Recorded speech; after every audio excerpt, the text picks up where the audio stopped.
I love the smell of victory in the morning. That's right. It's Victory Monday. Victory Monday, Birds fans. The Eagles beat the Giants in their Week 14 matchup, 48-22. Not only going to 12-1, which is the best record in the NFL right now, but also clinching the first playoff spot in the NFL. Man, that was a great game. The Eagles went out there and said, look, we're about to show the NFL, not only are we the best team in the NFC, we're also the best team in the NFL. And they displayed that yesterday. They have scored more than 35 points in the last 3 games. I'm telling you, since that Washington game, something losing that Washington game did something to this team.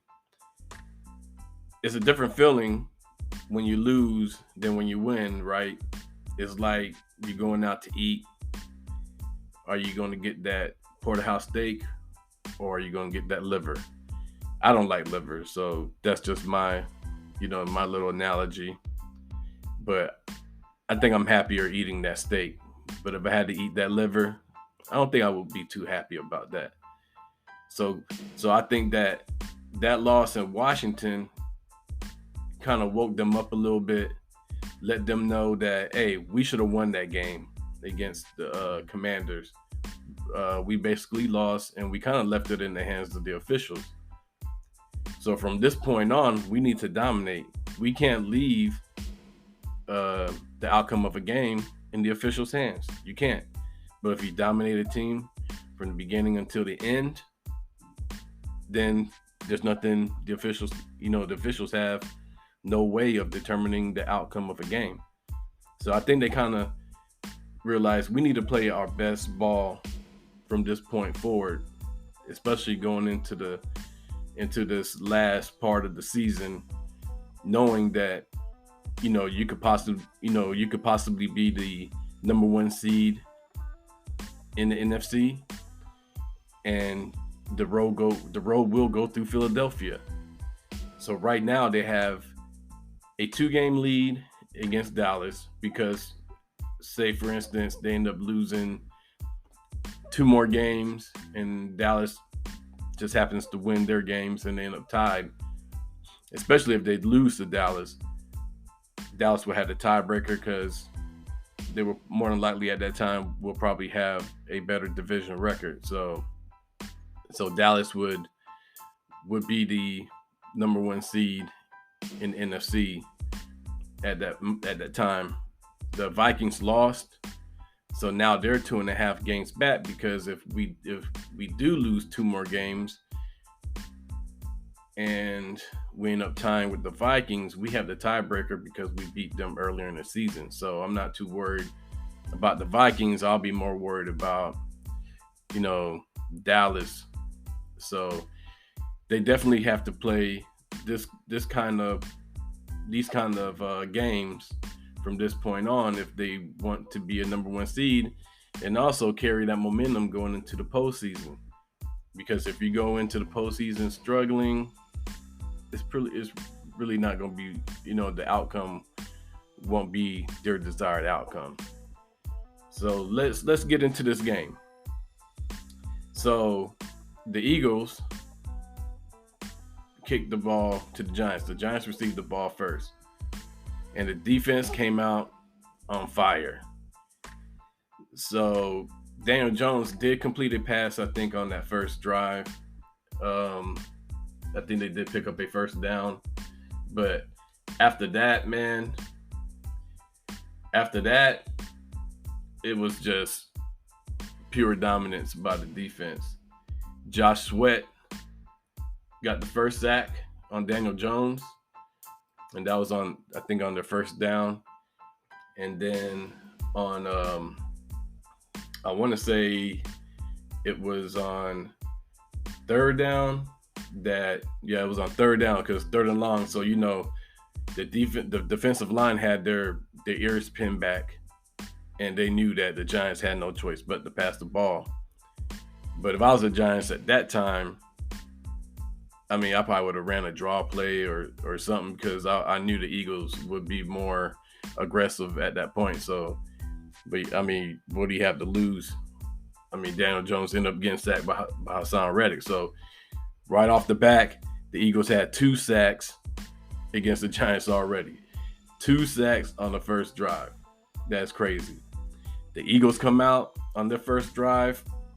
Man, they put on a masterpiece. That first drive, it was just methodical.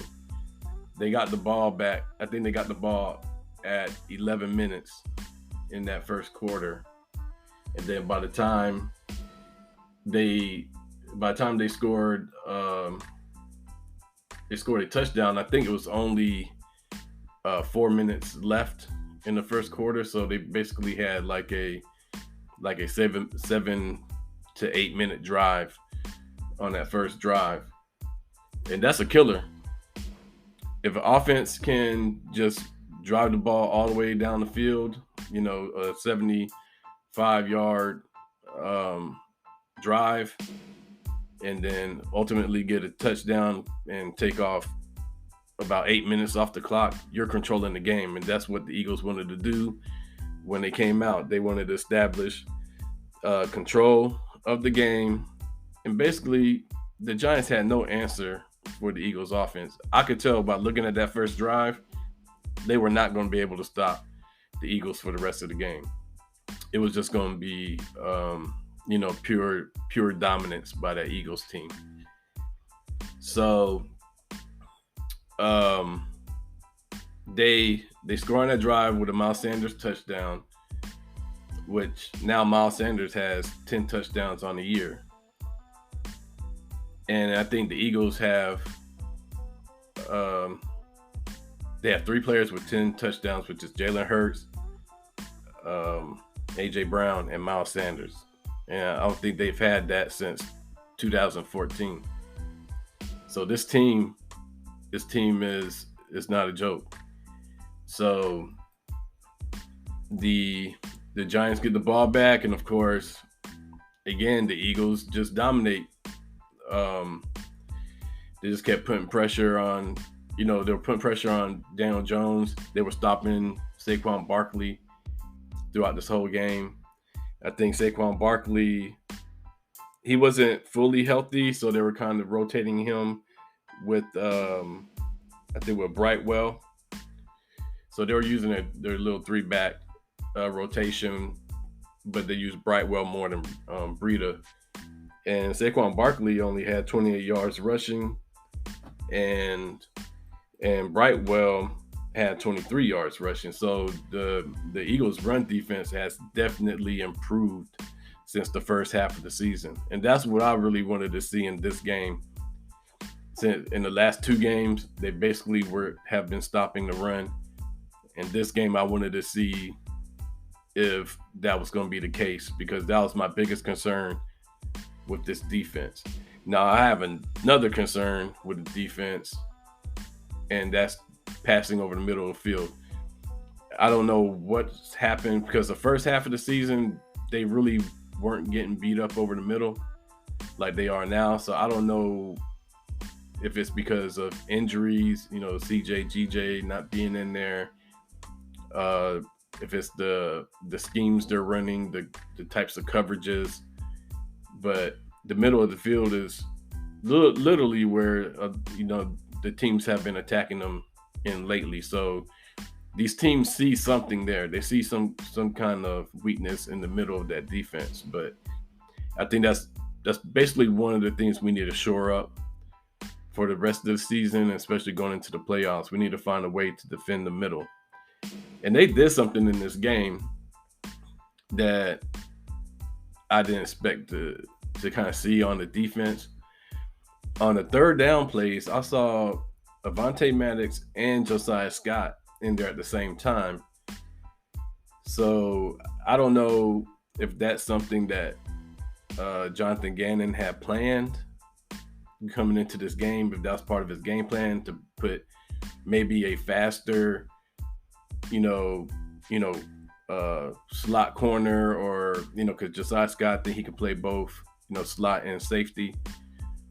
And maybe they used him to spy Daniel Jones because, like I said before in my last podcast in the preview for this upcoming game, that Daniel Jones, he can run, and he's definitely been using his legs more this year, and they convert a lot of their third downs with his legs. He really doesn't use his arm much to do their third down conversions. He basically, if he sees a lane, he's taking it. And their best drive of the game came in, I think, in the beginning of the first drive in the second half, where they drove all the way down the field. And you could see on there that Daniel Jones, I think it was on the third down, that he used his legs to convert that third down. And we should have had him. I think their big play Slay came in, but he kind of went more towards the interior of the line because he may have thought that he gave the ball to the running back, but Daniel Jones pulled the ball and was able to get around the edge and around their big play Slay to get that first down. So that was one of the concerns I had in this game, but they pretty much kept Daniel Jones in check. I mean, they sacked him. The defense literally had, I think, like 7 sacks in this game. They had, I think BG had 3 sacks, so he led the defense. And man, BG done turn back the clock, man. These rotations on the defensive line is doing wonders for these guys. It's keeping them more fresh. I think they're going out there and playing with a lot more energy and being more aggressive because they know, like, hey, I can go all out on these next 2 plays because I know I'm going to get rest. And then to come back in, go all out, get rest. So those rotations are working. So BG had 3. And then Fletcher Cox had 1. Milton Williams had 1. Hassan Reddick had 1. And Josh Sweat had 1. So that makes up 7 sacks right there on the day. So the defense was feasting on Daniel Jones, and Tyrod Taylor got sacked too. So when they brung him in the fourth quarter, because they knew the game was over by then, so they didn't want to risk getting Daniel Jones hurt, which I understand. They still got more games to play. They still have the opportunity to still make it to the playoffs. So your quarterback's out there getting hit. You don't want to risk him getting hurt and out and be out for the rest of the season, because that happened to them last year. I think Daniel Jones does get hurt. So the offense was amazing. Like I said, that first drive set the tone, and for the rest of the game, I think they only punted twice in this whole game. They scored like on almost every drive. And I don't mind field goals and stuff. I mean, we would rather them score touchdowns, but still, even if they go down, kick a field goal, that's points. Field goals do matter because, as you see, a lot of games are determined by one score. Especially when it comes to the playoffs, every point matters in the playoffs. But I mean, Jalen Hurts was on fire, man. Jalen Hurts, I told you, there's nothing you can do to stop Jalen. I mean, right now, there's really no game planning for him. You can't, like, if you stop him from running the ball, he's going to kill you from the pocket. If you try to keep him in the pocket, he's going to escape the pocket and use his legs. He did both yesterday. I mean, he ended up with 217 yards passing and then 77 yards rushing, and he rushed for 1 touchdown. It doesn't get any better than that. I mean, he was placing the ball where it needed to go. I think he had 1 bad pass, and I think he threw it to A.J. Brown when he was rolling out, and he knew it. He knew it was bad, a bad pass once he threw it. and AJ Brown, it was like right at his ankles, and he wasn't able to bring it in. But AJ Brown was open, and if he would do the ball better, it would have been a completion. But other than that, he was on fire. Like, he was placing the ball where it needed to be placed. That one third down, I think it was like 3rd and 7 that he threw to Devontae Smith. That was a perfect pass. Like, the only person that could catch that ball was Devontae Smith. Like, I mean, Devontae Smith made an incredible catch on that one too, because that was not easy to catch, but that was a great pass from Jalen Hurts on that play. And then that one pass where the Giants brung out, they brung a blitz, and Jalen Hurts launched it down the right sideline to Devontae Smith. Man, that was a great pass, and that was also a great catch by Devontae Smith, because that safety was coming over. I hate to say it though, if this was the old NFL, Devontae Smith would probably have been laid out on the sideline somewhere and probably wouldn't have caught that ball. But the safety was trying to play the ball, and usually they tell the safeties, you don't play the ball, you just play the receiver, make contact with the receiver when he's trying to catch the ball and try to knock the ball out. But he went for the ball, and Devontae Smith just caught it even in that traffic and took it to the house for a touchdown. So, man, it was just, I just can't say nothing about Jalen Hurts, man. Like, he made one mistake, and this was more of a game of a play call when they were pinned down back on their own 5-yard line, and it was 3rd down. I don't know why they called a pass play on there, because I think it was like 3rd and 9. And I mean, I know they've, Steichen probably felt like, okay, our offense is clicking and we could probably convert this 1st down here, but he kind of put Jalen Hurts in a bad situation, because the Giants did come in with a good pass rush, and Jalen Hurts really had nowhere to escape the pocket. I think they should have schemed up a play where they rolled the pocket either right or left. So in case Jalen Hurts didn't have anybody throw to, he would have been able to at least get out of the pocket a little bit more and just throw the ball away. But they ended up sacking Jalen Hurts like on the 1-yard line, and then of course that's where they blocked our punt right there. And Sip Off, man, he picked up that. I thought he was gonna get the 1st down, but he got popped before the 1st down marker, and he got hurt. So we'll talk about injuries at the end, before the end of the podcast. But they kind of put Jalen Hurts in the bad spot, and they put our special teams.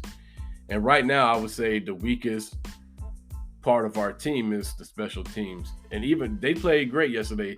The only bad thing was that punt. That was the only bad thing, and really, they were just in a bad spot there. But Sipoff still made a good play to get the ball out.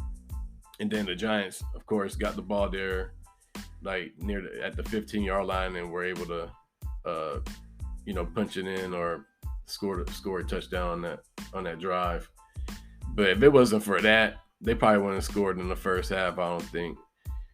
I mean, if Sipoff would have got the punt off, the Giants would have still had good field position, and they might have gotten a field goal at least on that drive. To where our defense was playing, I don't think they would score a touchdown, but given them that short of the field, we put our defense in a bad spot too. But like I said, the Giants' best drive against our defense was the first drive of the second half, and they were just clicking on that one, because I think before then, Daniel Jones only had like 80 yards passing in the game, and then on that drive, he actually went up, I think like 130 or something. But the defense was locking them down. But our special teams, going back to our special teams, Brenton Covey has been doing a lot better at returning punts. He's getting positive yardage on those punt returns. I mean, his best game was last week against the Titans. In this game, he had decent returns.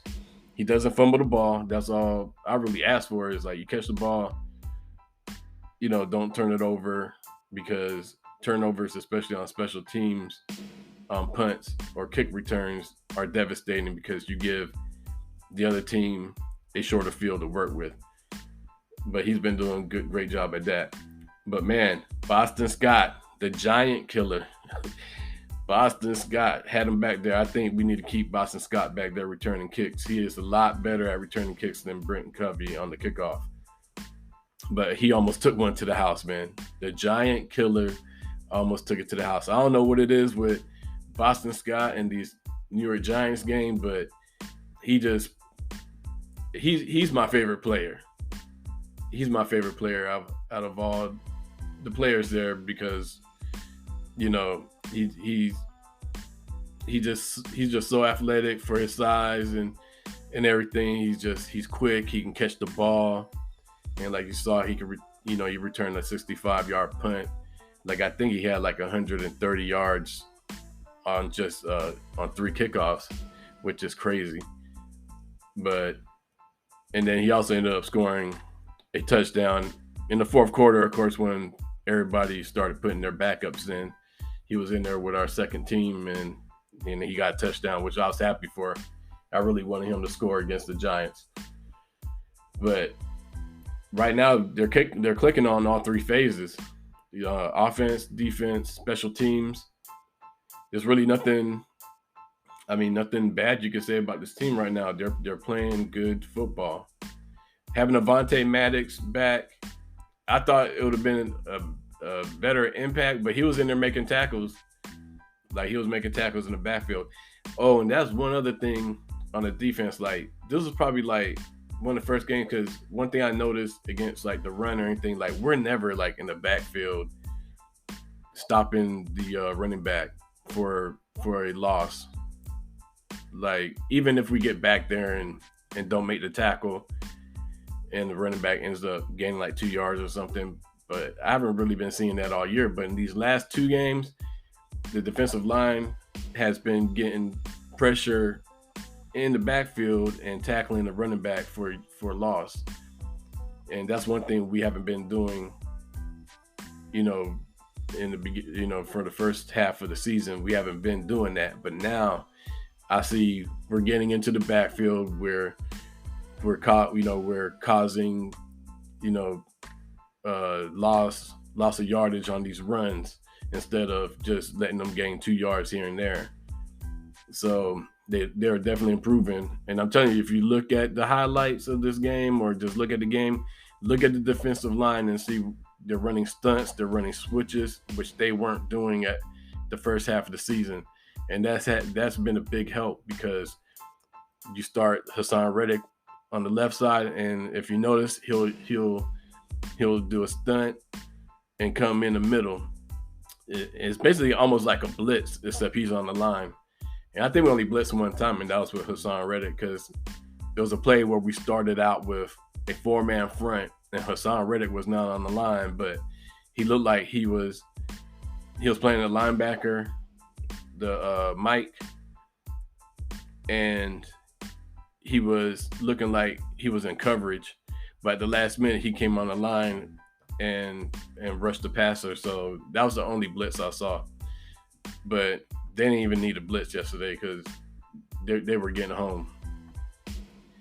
So this game was a game we needed to win, division game. I think we need to win the rest of the games just to, solidify that number 1 spot in the NFC. And so we can get home field advantage throughout the playoffs and into the championships. But they're playing lights out. They are playing like they're the best team in the NFL right now. They're doing it at the right time. And I'm just looking forward to seeing this team play. And our next game is against the Chicago Bears. They don't have a good defense. The Giants defense and the Titans defense, I say, are way better than the Bears defense. So our offense should be feasting in that game. Now their offense with Justin Fields, he's starting to play a lot better. He's using his legs more. So if we got to do the same thing we did to Daniel Jones in this game to Justin Fields. We have to keep him, in the pocket. Don't let him get out on the edge. We have to keep a spy on him because they convert first downs using his legs. So he don't really have many weapons on the outside. So, but on Friday, I will be doing a preview of that game and of the upcoming game and see how the Eagles fare against the Chicago Bears. So what do y'all think about this game? The Eagles clinched the playoff spot. We're still the number one team in the NFL with the best record so far.